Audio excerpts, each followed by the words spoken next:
이번 영상은 지난 영상에서 업데이트했던 메인 프로젝트의 내용을 보면서 시작하겠습니다. 현재 프로젝트에는 한 과목에 대한 정보가 변수들에 저장되어 있습니다. 달랑 이 한 과목의 정보를 저장하기 위해 벌써 3개의 변수가 사용되고 있죠. 앞으로 성적 조회 시스템에는 계속해서 많은 수업 정보들이 추가될 텐데 10과목만 있다고 해도 당장 30개의 변수가 필요하다는 이야기가 됩니다. 게다가 이 변수들에 중복되지 않게 30가지의 이름까지 붙여주어야 하죠. 이건 뭔가 잘못되어도 한참 잘못된 것 같습니다.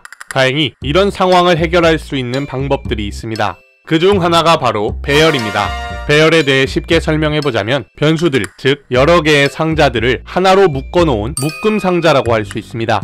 대부분의 프로그래밍 언어에서 이러한 배열을 지원하지만 언어에 따라 조금씩 원리와 쓰임이 다르기에 초보 프로그래머 코스에서는 배열을 다루지 않았습니다. C 언어에서는 배열이란 같은 자료형의 변수들을 메모리상의 연속된 주소에 할당하여 하나의 이름으로 관리하는 것을 뜻합니다. 여기서 반드시 기억할 사항 2가지는 바로 같은 자료형 그리고 연속된 주소입니다. 자료형이라는 용어는 지난 영상에서 다루었기 때문에 여러분들이 이해하는 데 어려움이 없을 텐데요. 주소라는 용어는 여러분들이 처음 접하셨을 것 같습니다. C 언어 입문 코스를 넘어 심화, 응용 코스까지 함께 하실 전공자 여러분들, 특히 C 언어와 C++을 주로 사용하시게 될 분들께 이 주소 개념은 정말로 중요합니다. 주소에 대한 자세한 내용은 C 심화 코스의 포인터 영상에서 좀 더 자세히 설명드릴 예정입니다. 그 전까지는 주소를 컴퓨터 메모리 공간 내에서의 변수들이 가지는 위치 정도로 생각해주세요. 그럼 다시 배열로 돌아와 보겠습니다. 배열은 여러 변수들을 하나의 이름으로 관리하는 개념이라고 했습니다. 즉 각각의 변수들의 이름을 붙이는 대신 배열의 이름 하나만을 사용하는 것이죠. 이때 배열 내의 각각의 변수들을 원소라고도 부르며 이 원소들은 따로 이름이 없기 때문에 인덱스라고 하는 번호를 통해서 접근합니다. 그럼 C 언어 코드에서 배열을 실제로 어떻게 만들고 사용할 수 있는지를 알아보겠습니다. 배열은 기본적으로 변수와 같이 선언, 초기화, 호출의 단계로 사용할 수 있습니다. 배열의 선언은 변수의 선언과 마찬가지로 자료형과 배열의 이름을 명시하여 주면 되는데요. 변수와의 차이점은 배열이 가지게 될 원소의 수를 대괄호 속에 꼭 작성해 주어야 한다는 것입니다. 즉 배열의 크기를 지정해 주어야 하는 것이죠. C 언어의 배열은 한번 선언되면 크기를 바꿀 수 없기 때문에 꼭 필요한 만큼의 크기를 작성해 주어야 합니다. 다음은 배열의 초기화 단계입니다. 배열은 여러 개의 원소들로 이루어져 있기에 배열 내의 모든 원소들을 변수와 마찬가지로 초기화해 주어야 합니다. 배열 역시 선언과 초기화를 동시에 할 수 있는데요. 배열 선언문 옆에 대입 기호를 작성하고 우변에 중괄호를 통해 배열 원소들의 초기 값을 쉼표로 구분해서 작성해 줍니다. 이때 원소의 개수와 초기화되는 값의 개수는 당연히 서로 일치해야 합니다. 초기 값의 개수가 크기를 벗어나게 되면 일반적으로는 컴파일 오류가 발생합니다. 반대로 초기 값의 개수가 배열의 크기보다 작다면 앞에서부터 순서대로 원소들에 대입되고 모자란 초기 값들은 해당 자료형의 기본 값으로 초기화됩니다. 이를 이용해서 초기 값을 0 하나만 작성하여 정수형 배열의 원소들을 모두 0으로 초기화하기도 합니다.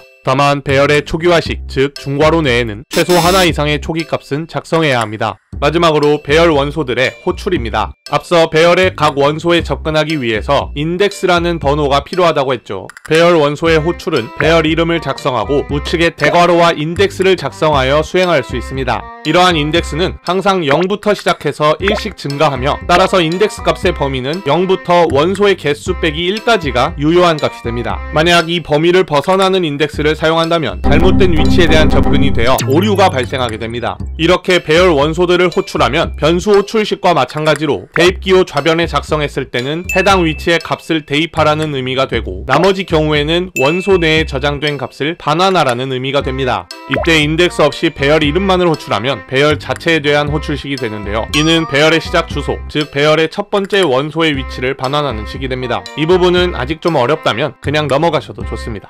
이렇게 해서 배열에 관한 기초적인 사항들은 모두 설명드렸는데요. C 언어에서는 이 배열을 활용하여 할 수 있는 아주 중요한 일이 있습니다. 바로 문자열이라는 것입니다. 문자열은 앞서 배웠던 문자 자료형과는 다른 개념인데요. 문자형 자료형이 1바이트 범위 내에 문자 하나를 가리켰다면 문자열은 이런 문자들이 연속해서 나열되어 있는 데이터를 뜻합니다. C 언어에서는 문자형 데이터를 표현할 때는 작은 따옴표를, 문자열 데이터를 표현할 때는 큰 따옴표를 사용하여 구분합니다. 즉 작은 따옴표 안에는 아스키 코드에 포함되는 하나의 문자만을 넣을 수 있고 큰 따옴표 안에는 아무 내용이 없거나 혹은 하나의 문자이거나 엄청나게 긴 문자들의 나열이 존재할 수도 있는 것이죠. 이러한 문자열은 길이에 제한이 없기 때문에 크기가 정해져 있는 기본 자료형으로는 저장할 수가 없습니다. 즉, C 언어에서는 문자열을 저장할 자료형이나 키워드가 따로 없다는 것입니다. 그리고 이러한 문제를 바로 배열이 해결해 줄 수 있습니다.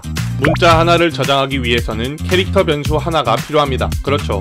그럼 문자 여러 개, 다시 말해 문자열을 저장하기 위해서는 캐릭터 변수가 여러 개 필요할 것입니다. 즉, 캐릭터형 배열을 통해서 문자열을 저장할 수 있게 되는 것이죠. 물론 이러한 문자형 배열 역시 크기를 지정해 주어야 합니다. 문자열이 최대 얼마만큼의 길이를 가지게 될지를 생각해서 배열의 크기를 미리 지정해 주어야 하는 것입니다. 참고로 한글은 C 언어에서 문자형 자료형으로 저장할 수 없습니다. 한글 한 글자의 조합은 너무 다양해서 1바이트의 아스키 코드로는 표현될 수 없고 2바이트의 유니코드로 표현되기 때문인데요. 따라서 한글 한 글자를 저장하기 위해서는 항상 2개의 캐릭터 변수가 필요합니다. 한글은 한 글자든지 여러 글자든지 늘 문자열로만 존재하는 것이죠. 그렇다면 한글로 3글자를 저장하기 위해서는 6칸의 캐릭터 배열이 필요하겠죠. 그런데 이것은 틀렸습니다.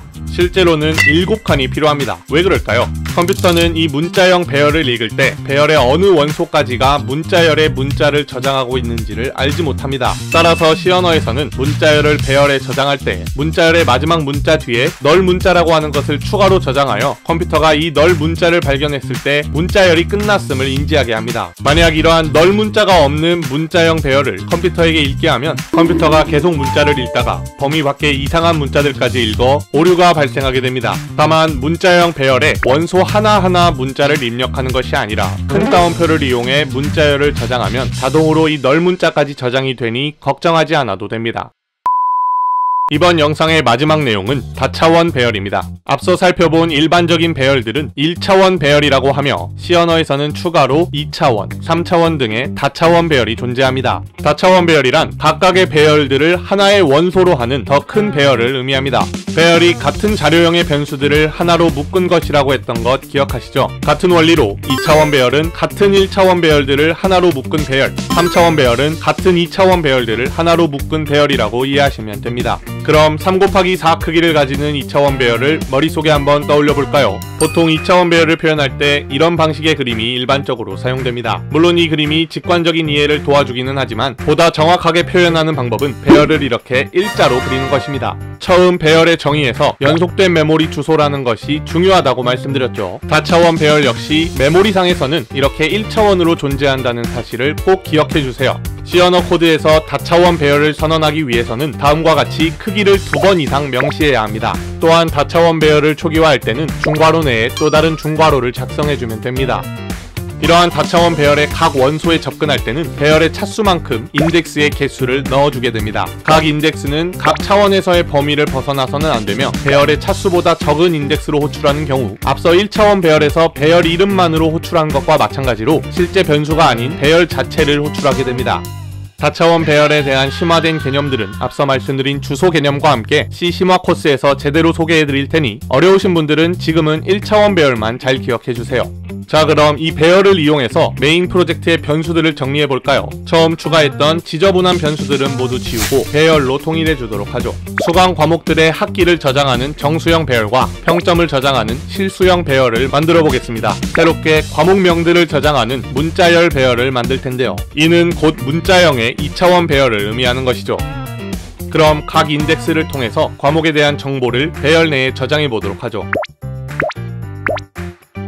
마지막으로 이를 화면에 출력하기 위해서 다음 코드까지 작성해주세요. 어떤가요? 처음보다 훨씬 보기 좋아졌죠? 하지만 여전히 뭔가 아쉬움을 느끼신다면 프로그래머로서의 재능이 있으신 걸 수도 있겠습니다. 첫째로 이렇게 배열로 만든 각 과목의 내용을 출력하는 코드가 반복되고 있습니다. 이는 곧 배우게 될 반복문을 통해 쉽게 해결할 수 있습니다. 두 번째로 과목별로 과목명, 평점, 학기 등의 정보가 서로 다른 배열을 통해 저장되어 있습니다. 이는 C 심화 코스에서 구조체라는 개념을 배워 해결해 보도록 하겠습니다. 그럼 아직은 아쉬운 코드지만 오늘 배운 배열의 개념들을 모두 포함시켰으니 이렇게 메인 프로젝트를 마무리해 보겠습니다. 네 번째 실습 영상을 통해 배열에 대한 연습을 해보시기 바랍니다.